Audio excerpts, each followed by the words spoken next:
Welp, this podcast still exists, and yeah, I guess I'm back. Welcome to the Cincinnati and Dayton Sports Podcast with Lee W. Mowen. The podcast talking local Cincinnati and Dayton, Ohio area sports. Listen on your favorite podcast platforms by visiting cindaypod.com. That's CINDAYPOD.com. Intro theme is Overdrive by Matrika from Uppbeat.io. Here's your host, Lee W. Mowen. If I'm doing a new episode on King Me, the Champion City Kings podcast, I might as well do one for this podcast. Welcome back to the Cincinnati and Dayton Sports Podcast. It's been a while, since January 3rd, and honestly, I don't know if I want to do this podcast anymore. Full stop. What's wrong this time? Well, I'm still missing my radio gig. Honest to goodness, when I was on 980, I felt like I was on top of the world, which I know, mid-market at best, radio station, that's your height. And then I hear all the haters, spout their niceness at me. Niceness is in sarcasm font. Honestly, it took me 13 years to get on 980. And yeah, now it's gone. In fact, TKDS Sports isn't even bringing them programming anymore. So don't care on the reasoning. I don't really care anymore. I know trying to get through to people about, hey, you need local sports on your sports station. It's like, nah, how about being a board op? I shake my head on that. It's like, yeah, I'll be a board op then, but yeah, I'm still hurting from that. And honestly, looking on the stats, actually, this is the first time logging into my host since uploading that last episode. I'm surprised, and it has to be due to bots, but the average weekly downloads and average episode downloads have gone up by like a lot, because when I last did it, I think the weekly downloads was about 50, and the episode downloads wasn't in the 100s. So yeah, I think it's bots that are doing that, not anyone actually wanting new material of this podcast. Yeah, I've lost a lot of audience. I don't know if it's something I did. I don't know if it's just I'm not as entertaining to listen to as I think.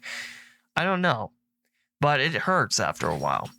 You try your best to put out the best content you can, and no one gives a crap. That hurts. I'm not going to lie to you, as someone that does consider myself a content creator, is the fact that it hurts that no one cares. And honestly, I don't know how to correct that. I don't know if I do need to step away. I don't know if people just don't like me, which is fine, because honestly, I don't like most people. No, I shouldn't say that. And I probably should stop this take, but I'm not going to. This is take number 22, and I'm tired of it. And plus, I just want to be done. So yeah, I mean, a combination of losing, the radio show and just feeling like no one cares, plus the fact that this podcast desk, well, it was used for storage. We upgraded a flat screen TV, and the old one sat here, which would be cool if I could figure out how to make it like a display for, my computer, but then what's the point? But it is what it is. Honestly, I don't know if I'm closing down this podcast. I probably need to poop and get off the pot. Poop or get off the pot. And just be done with it. But there's a part of me that realizes, hey, if I ever want to get back into radio, I kind of need to have something that's available for people to listen to me. So I'm kind of in a damned if you do, damned if you don't scenario, and there's no right answer. So, yay. I will also mention 2023 has been rough. the 1 month where I'm actually broadcasting on a regular basis, I'm not getting into that. But yeah, outside the basketball playoffs, guess how many games I have broadcasted? 5. 5 whopping broadcasts and about 4 on the PA announcer mic.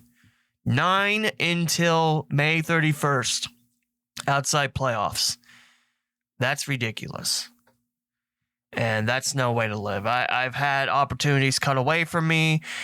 And again, I don't know how to right the ship. I don't know. And I wish I had someone to help guide me through it, but every time I try, no one gives a crap. I try to put in for jobs in the broadcasting field, and I get nothing. So yeah, I've looked for jobs outside the broadcasting career field, and I don't know. I don't know. I'm just tired.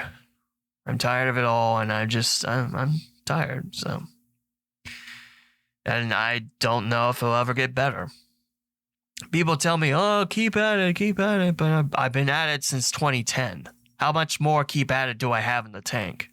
How much more can I possibly give before someone realizes I'm an asset and not just someone that can do a mundane job because he's been there for a long time and, phooey on him liking this job. We'll give him his old job and he can do that. Just... yeah, I've had a lot of bad things happen this year, and it's just a lot of great things that happened to my fiance, but for me, she's going up, I'm going down, way down. I'm really happy for her, but it's just, when's my up going to be? People tell me they'll help me out, but they never do. People don't come through. So, it is what it is. So the answer to it is, yes, this podcast still exists. No, I'm not closing it down until I really feel like I'm tired, like fully tired of it and never want to see it again. So, yeah, that's what's happened. I mean, if you want to know more, reach out to me, I guess. Most people don't, so I don't really care either way. It is what it is. So, I mean, it should tell you the name of this episode is, well, this still exists. And the 2 chapters, which you can find on YouTube. I don't know if Red Circle, my host, pushes that out or not. I think it does, and the chapters are very, well, what's wrong this time? Or, probably the next one is shut up, you're a douchebag or something. No, it's not, but. Did have a lot of sports happen in Southwest Ohio. Bengals made another AFC championship. That was cool. We had a good high school basketball. Girls, 3 area schools in Princeton, Vasile Marion, and Tri-Village. They won state titles at UD Arena. Didn't have the same luck in boys basketball. The few local teams got eliminated in the semis, which is fine. I mean, we still had ourselves a good old time, I guess. Let's see. Baseball season, the Reds looking competitive. I know there are a few games under 500. That's probably not your definition competitive, but I'm not asking you. I remember last year, I didn't listen to many Reds games. I might listen to 1 or 2 if they're on the West Coast. I'm driving home from Springfield, but I didn't listen to them. That, and also, I'm not a big Tommy Thrall fan, but hey. Preferences. And the Dragons this year, I think they're finally starting to click together. Probably not enough to get into the running of a first half title. But, I mean, hey, we won 6 straight. This Dragons team is the most infuriating team I've followed. And I follow a lot of teams. How do you have 20 of 27 players that have played in Dayton the previous year come back, and you still just not... It's so inconsistent. It drives me nuts. Starting pitching is good. Bullpen can be good. It's mostly good. It's mostly hit, then miss, but it's just the hitting. The hitting's just... I don't know. How do we lose a series 4 out of 6 games to the last place team in Fort Wayne, and then take 5 of 6 to the first place team in the West in South Bend on the road. We play better on the road than we do at home. I still don't understand that, because normally it's the other way around. And yet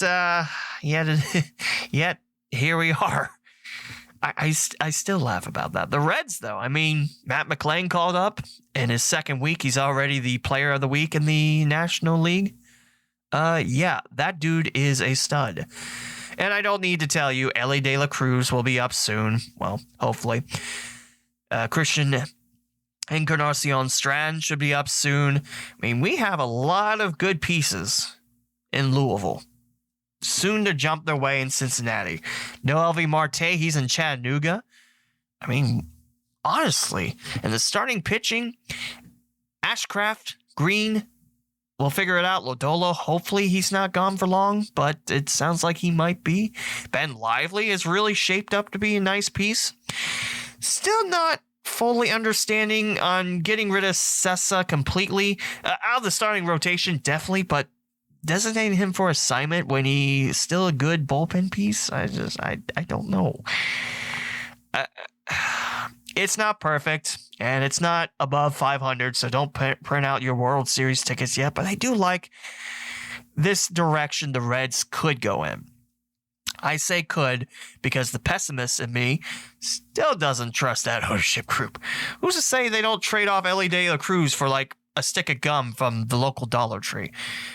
And it's also something that irritates me to no end. I mean, the bullpen is starting to shape up outside last night's near catastrophic meltdown in Boston.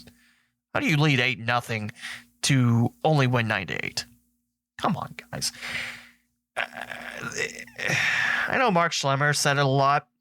Rest in peace, Mark. That you can't go dumpster diving in Dollar Tree and expect to hang out with, the high rollers, the luxury rollers, or what have you. Something like that. He did mention Dollar Tree. I feel like the bullpen was assembled in Dollar Tree, and then the rest were, found at a Macy's, found, a high-end Nordstrom.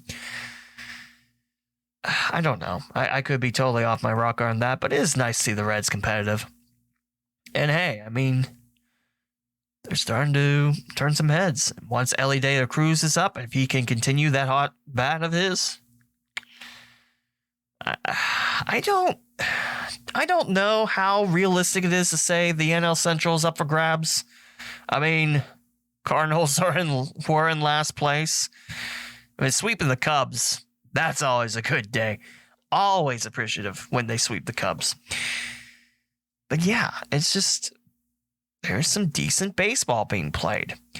And the Dragons have won 6 in a row. The Reds, looking pretty solid. I think the future's bright. Now, if the ownership will, keep those players, that's the big thing. But we'll see. We'll see. And there's a lot of people having discussions on where blank moves to, Senzel, India. I mean, I don't buy into the notion the Reds are going to trade India. I hope they don't, but you never know. I don't know if I have a good answer for it because Steer's hitting well. I mean, he should be at first, maybe DH with CES. De La Cruz, definitely on the left side of the infield. McClain, I don't know if I mess with him at short. I think he's good there. And I mean, I don't have answers. I'm kind of just sitting in the back eating my popcorn. It's like, Reds are actually winning for a change. That's nice. And they're not in last place and not on path to 100-some losses. Yay. But, yeah, decent baseball's being played in Southwest Ohio. Whatever next. Soccer-wise, FC Cincinnati is the top team in the MLS? What? I know, it's almost like the right people have a plan and they stuck to the plan. Last year was great. This year is just the one loss. It happens. You can't win it all in sports unless you're that 72 Dolphins team, but never mind. I mean, hey, FC Cincinnati looks good. They won the first leg of the Hell is Real campaign against Columbus 3-2. So, and yes, this podcast was, covering the Crew and FC Cincinnati at the same time. Deal with it. Sunglasses. So, yeah. Crew's not having too bad of a season. In fact, I do need to check and see that because I say that and then, oh, hey, they're in last place. I know they're not last place. Inter Miami's having a terrible year. LA Galaxy just got rid of their president, who's been there since, 2013? I think. So, if this site will ever load and stop bombarding me with ads, even though I have 2 ad blockers on here, why would you wear 2? Oh, just one. Yeah, it just doesn't want to load. It knows I'm doing this podcast, so thanks for that. Anyway, FC Cincinnati, what a heck of a season. I mean, absolutely. It's nice to see. The only blemish was that 5-1 loss at St. Louis, which, yes, is a... What am I doing? I mean, with my life. That's the only blemish thus far. Fine, we'll go to Fox Sports. At least it'll load. Yeah, FC Cincinnati has 33 points in a 10-3-1 record. That's wins, draws, and losses. And they've scored 22 goals, allowed... 14 goals allowed, 22 scored. That's a goal differential of +8, which isn't the best. Nashville SC, who's in second place, 5 points behind FC Cincinnati, they are +12. And knowing me and my fact, Columbus has fallen behind the playoff line. I did not realize that. I thought they were like 6, but that's why I check. 5-3-6. That's 5 wins, 3 draws, and 6 losses. I think they've hit kind of a skid. And just 1-1-5 away from Columbus. 4-2-1 at lower.com field, though. So that's something. And +6. The worst goal differential is -9. That's Montreal, who somehow is the last playoff team if this season were to end today. It's 6 wins, 8 losses. Yeah, Inter Miami 5-9. And just 1-6 away from home. I got to find the worst goal differential. Looks like LA Galaxy, who's in last place. Be thankful American sports don't want that pro real system. Otherwise, might see LA Galaxy in... What is it now? Oh, it's driving me nuts. What? USL, that's what it is. Oh, man, my brain is fried. Yeah, their goal differential is -14, and that appears to be the worst. I guess that's... best is St. Louis City SC, the first-year program, +15. And they are 5-2 at home, and 3-1-2 away. That's not bad. How is the third-place team in the West the best in the power rankings over FC since... Never mind. So, soccer's good. Hockey, the Cyclones had a pretty deep run, but they got swept by the Toledo Walleye, and then Toledo lost to the Idaho Steelheads, the Battle of the Fish. Apparently, Toledo had a bad stay in Idaho. They were offered this hotel by the Steelheads, and it was infested with bed bugs. So, yay. But that's not Cincinnati, Someone's got a Northwest Ohio sports podcast, I'm sure, but it's not me because I cover Southwest Ohio. So a little bit of a disappointing end, but fairly good season for the Cyclones. So yay. And we had our first team to win a OHSAA ice hockey title that wasn't in Cleveland or Toledo or Northern Ohio since 1979. Olentangy Liberty brought home the trophy, and that's the first title for a Columbus area school that features ice hockey. And just a second, that's not in Northern Ohio. First one was Centerville back in the late 70s. Yeah, needless to say, ice hockey's dominated up north. But it's nice to see a Columbus team win one. I was hoping Dublin Jerome would win one all those years ago, but St. I had their amazing run. Olentangy Liberty, that's a darn good team. And depending on what they lost, they might make another run next year. So, we'll see. Let's see, what else? I talked about hockey, basketball, college basketball. What do you really want wasn't a good year in Southwest Ohio. Wright State finished 7th. And Dayton, Dayton got close. They were probably the team closest to getting an NCAA trip. And they faltered to, Richmond, I believe. And if they didn't, they would have probably been in as they were literally the first team out. So a little bit tough. And I think Dayton passed on postseason opportunities because of all the injuries. Wright State, you got to win the Horizon League with how low some RPIs are with conference foes. You got to win. You got to get the automatic clincher. And they didn't. And it was a tough year for Wright State. It was very up and down. Miami, first year under Travis Steele, not too bad. I like the Steele hire. I still do.